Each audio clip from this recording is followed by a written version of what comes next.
In a country where our employment and labor laws have been crafted to benefit the employer-employee relationship, we sometimes find a disconnect with how these laws actually apply in the workplace. To assist us in delving more into these issues, we have an esteemed guest, Advocate Keketso Shonisani Matlala, who is a member of Joburg Bar. Her practice is centered around constitutional law, family law, shipping law, and the labor laws.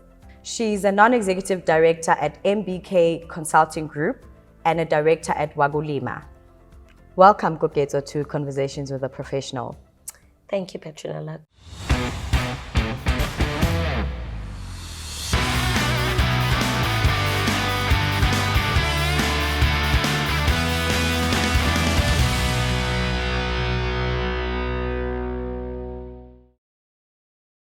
Our topic for today is a burning conversation that has been going around in the country: mandatory vaccinations in the workplace. Keketso, remember that in June 2021, the Minister of Labour had gazetted certain regulations around mandatory vaccination in the workplace, where employers are supposed to conduct risk assessments of employees who would be deemed to be at high risk as they return to the workplace. What employees or which employees are eligible to getting risk assessed and which employees are not? First of all, the regulations or the directives apply to all employees and employers generally in the workplace.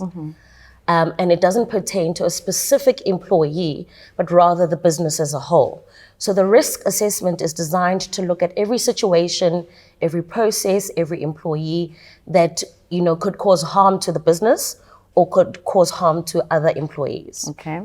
And as a result, an employee might be identified as a vulnerable employee. A vulnerable employee would be considered someone who is over the age of 60 or someone who has comorbidities or other significant health issues.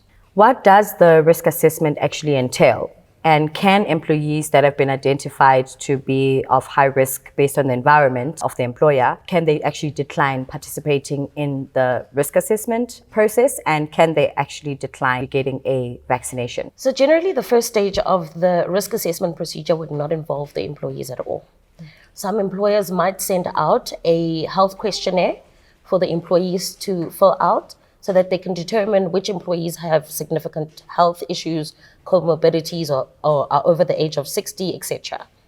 Employees can decline to participate in that process, but depending on company policy, that could be considered insubordination. Moving on to your question about the vaccination, anyone can decline to get vaccinated for health reasons, for religious reasons, or because they feel that it's a violation of their constitutional rights. But again, depending on company policy, that refusal to get vaccinated might result in disciplinary action on the grounds of insubordination, negligence, or violation of the health and safety. Putting the others at risk and so forth. Okay.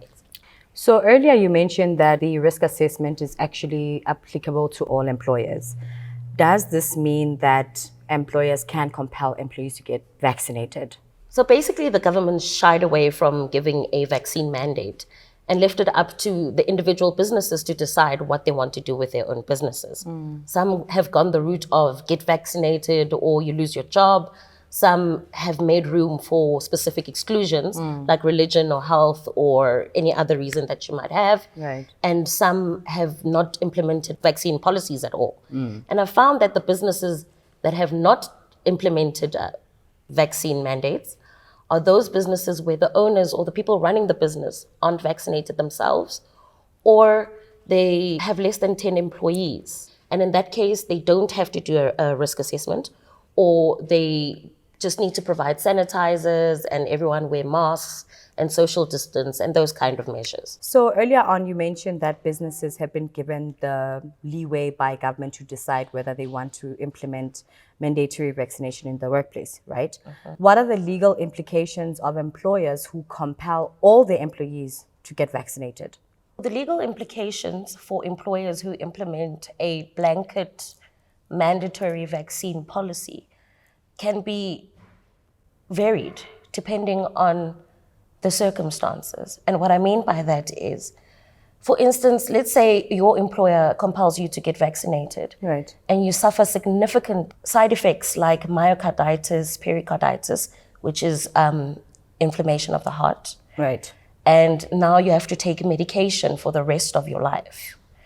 You could hold your employer liable on the basis that, but for them forcing you to vaccinate, you wouldn't have been in that position in the first place. Another risk that those employers face is that they would be violating their employees' constitutional rights. The previous example that I gave you about an employee who suffers significant health issues stems from Section 11 of the Constitution, which is the right to life, for instance. And that includes the right to a good quality of life. So now if you're suffering from health issues like having heart problems that you never had, you could hold your employer liable for that because they forced you into that situation. Right, so based on everything that you've shared with us today, now what about employers who are not pro-vaccination? What alternatives are available for them? Can they actually let the employees continue to work from home and minimize the transmission of COVID-19 in the workplace?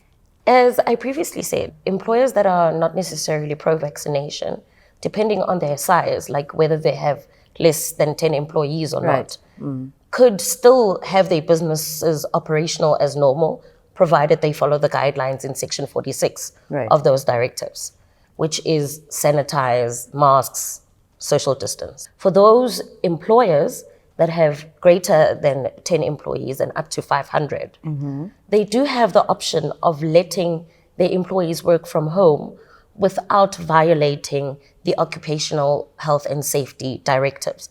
Because when employees work from home, they're not coming into the workplace, and it minimizes transmission of the virus.